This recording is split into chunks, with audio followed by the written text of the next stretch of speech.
Hello mga kumari ko dyan, welcome na nga sa aking mini vlog. Ito ang ating ganap ngayong umaga. Tayo nagliligpit ng ating mga ginamit na props o product dito sa ating pagiging affiliate. Ayan.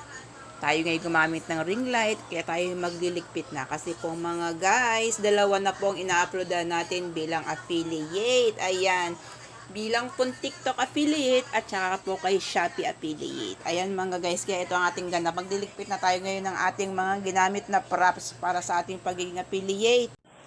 At ito na nga, tapos na tayo sa mga ginagawa ni bilang at pag-upload bilang affiliate. Kasi mga guys, dalawa na po ang ating ina-uploadan bilang affiliate.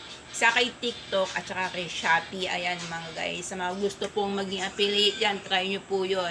Basta po matyaga kayo na mag-upload araw-araw para makabenta po kayo ng marami. Kasi po hindi man burger po kayo ay affiliate, makakabenta na po kayo kaagad. Kailangan rin po ng mahabang pasyensya para po kasi hindi mo kaagad-agad may mag-check out o bibili sa inyo bilang affiliate. Ayan.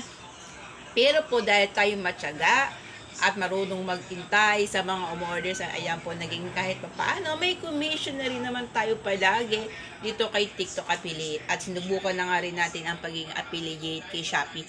Ayan mga guys, yan subukan nyo na rin po. Kaya ito naman po ating ganap ngayon, tayo magliligpit na ng mga props na produkto na ginamit natin kanina kasi nga po nag-i-edit tayo at gumagawa tayo ng mga ina-upload natin kay TikTok at kay Shopee. Kaya ito na ang gagawin natin, magliligpit na tayo.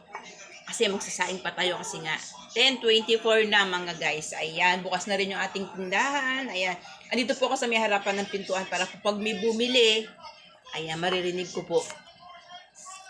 Ayan mga guys, kaya tayo magliligpit na ng ating mga kinalat na props o ng mga produkto para sa ating ginawang pag-i-edit kanya. Dito po kasi ako nag-i-edit yan. Kung saan maliwanag, kung saan maganda yung background niyan. Yan po yun. Yung mga ibang product po dito, ma-share ko lang. Ay, yung iba dito ay bigay lang sa akin. Tapos naman po yung iba ay mga binili po namin. Kaya dun sa mga gusto nagtatanong kung paano sila makakagawa ng video kasi wala silang pambili. Ito po itong baso na to, hindi ko po siya binili. Bigay po siya ng aking hipag kasi nga meron siya sa Shopee. Nilagay ko siya ng yellow basket. Ayan. Itong Dilasoga glass. Ayan, meron po siya Shopee. Bigay lang po to sa akin. O, di po ba? Yung mga minsan po, yung mga pabango ng aking mga anak, yung mga in-order nila sa Shopee na maliliit na product o produkto, yung po minsan ay pwede natin gamitin bilang pagpupromote dito kay Shopee or kay TikTok. Ayan, ma-share ko lang mga guys. O, dami ko nang sinabi. Nagliligpit na po ako. O siya, bye-bye.